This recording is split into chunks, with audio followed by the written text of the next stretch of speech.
अस्सलाम वालेकुम दोस्तों, आज की कहानी का नाम है मानद।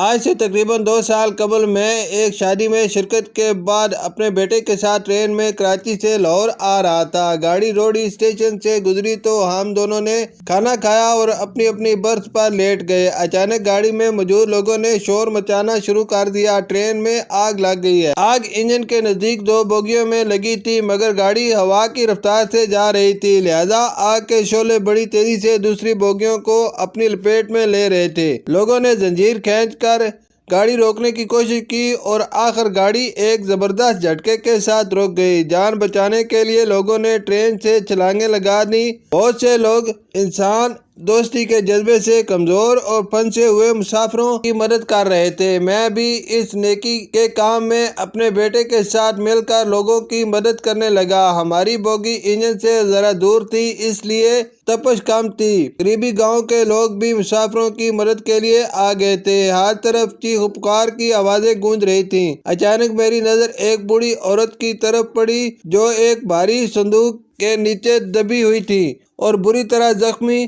थी।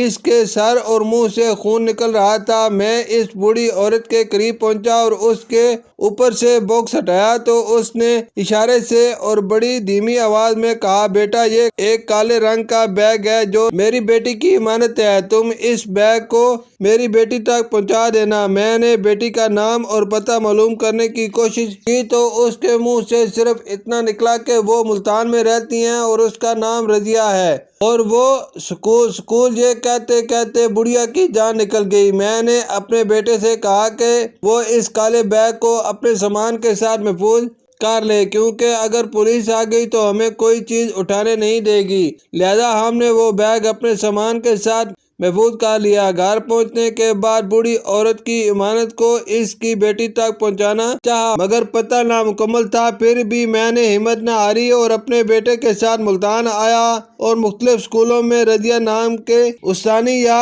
उस नाम के किसी दूसरे स्टाफ के बारे में मालूम किया ताकि ये बैग हम इसे दे दें। हमारी तमाम तर कोशिश के बावजूद वो लड़की ना मिल सकी और हम वापस लाहौर आ गए। कुछ अरसे गुजरे के बाद एक बार फिर हमारा मुल्तान जाना हुआ। इस बार एक अज़म के साथ रजिया की तलाश शुरू कर दी। अब हम जिस जगह भी जाते लोगों से रजिया नामी लड़की के मुतालिक मालूमात हासिल करने की कोशिश की तो उसने बताया कि वो नाम तो नहीं जानता, अलबत्ता हमारे मोहल्ले में एक औरत रहती है जिसकी वालदा का इंतकाल ट्रेन के हादसे में हुआ था। हम इस शख्स के हमरा वहाँ गए तो मालूम हुआ कि इसका नाम रजिया है और वो स्कूल के करीब एक छोटे से घर में रहती हैं। मजीद मालूम करने पर रजिया ने बताया कि वो माँ के पास मेरा कुछ रुपया और जेवर था। वो जेवरात मेरी वालदा मुझे वापस करने के लिए ट्रेन से आ रही थी कि ये हादसा पेश आ गया। मैं अभी कुछ सोच ही रहा था कि मेरे बेटे ने रजिया से कहा कि वो अपनी वालदा की कोई फोटो हमें दिखाएं ताकि हमें तसल्ली हो। मुझे इस बात का इल्म नहीं था कि मेरे बेटे ने अपने मोबाइल से हादसे के वक्त इस बूढ़ी औरत का फोटो ले लिया था।